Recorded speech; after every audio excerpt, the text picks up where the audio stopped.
Hello दोस्तों, इस video में हम बात करेंगे निप्पॉन इंडिया के बारे में। निप्पॉन इंडिया एक एसेट मैनेजमेंट कंपनी है और कल के दिन आपने देखा होगा कि एसेट मैनेजमेंट कंपनी में काफ़ी भारी गिरावट देखने को मिली। उसके पीछे एक रीज़न है। वो रीज़न है फ्रैंकलिन टेम्पलेटन ने अपने 6 डेट फंड बंद कर दिए। अब वो क्यों किए हैं वो हम जानेंगे।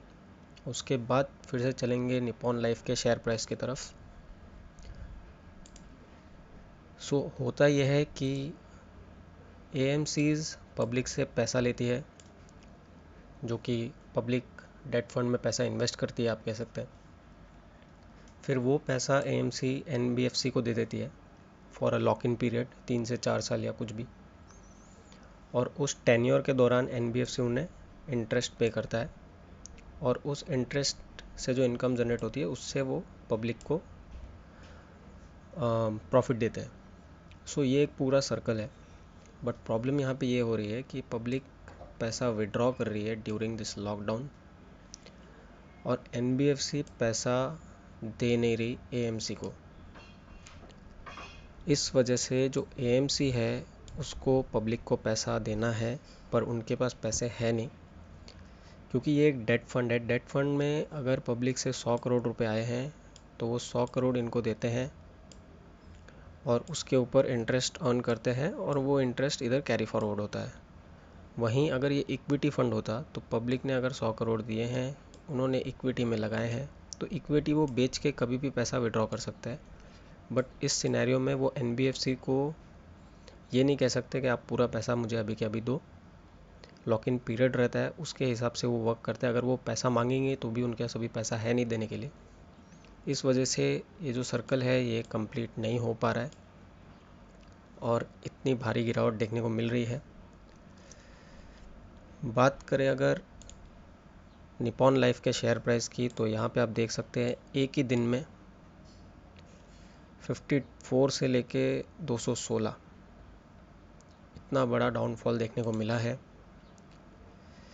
पहला सपोर्ट 210 के आसपास है।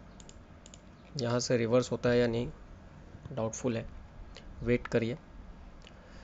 दूसरा जो सपोर्ट है वो यहाँ पे है 184-85 के पास, और तीसरा एंड फाइनल जो बॉटम है वो यहाँ पे है 130 के पास।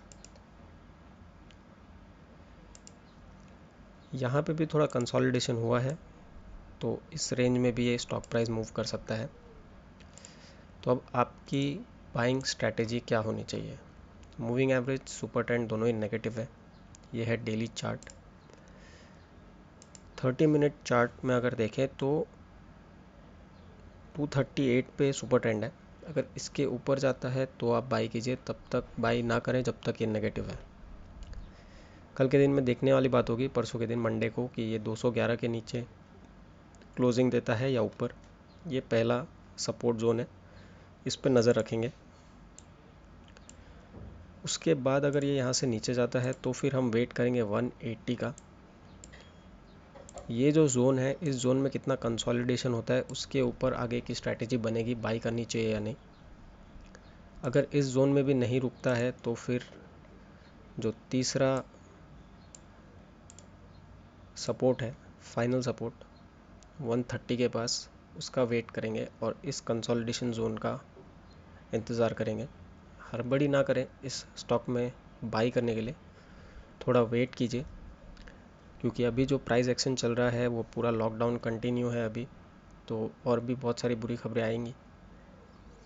तो ये स्टॉक प्राइस कहाँ जाके रुकेगा उसका कोई भरोसा नहीं है। आपको अगर रिस्क लेना है तो यहाँ पे एक छोटा क्वांटिटी ऐड कर सकते हैं 210 211 के पास। उसके बाद 185 181 ये जो रेंज है उसके बीच में दूसरी बार ऐड करें, और फाइनली अगर उसके नीचे आता है तो 150 के आसपास और फिर 130 के पास। अपसाइड की अगर मैं बात करूँ तो डेली चार्ट पे तो अभी तक सुपर ट्रेंड 273 पे है और ट्रेड हो रहा है 216 पे, तो काफ़ी रिस्की है फ़िलहाल। 5 मिनट चार्ट की भी अगर मैं बात करूँ तो वो नेगेटिव है। अगर आप बाई करना चाहते हैं तो एटलीस्ट 223 का वेट करें, उससे पहले इन्वेस्ट ना करें। जब तक ये नीचे जाएगा तब तक ये सुपर ट्रेंड और मूविंग एवरेज भी नीचे जाएगा। ये पॉजिटिव होता है तो बाई कर सकते हैं, लेकिन फिर से वही बात कहूँगा, छोटी क्वांटिटी में बाई करें। अगर सेलिंग, म्यूचुअल फंड में सेलिंग हुई तो ये स्टॉक प्राइस और भी नीचे जाएगा, क्योंकि प्रॉब्लम्स और भी बढ़ेगी कंपनीज के लिए। सो इन लेवल्स का ध्यान रखें और उस हिसाब से अपना ट्रेड प्लान करें। Thanks for watching this video. Please do subscribe for regular updates.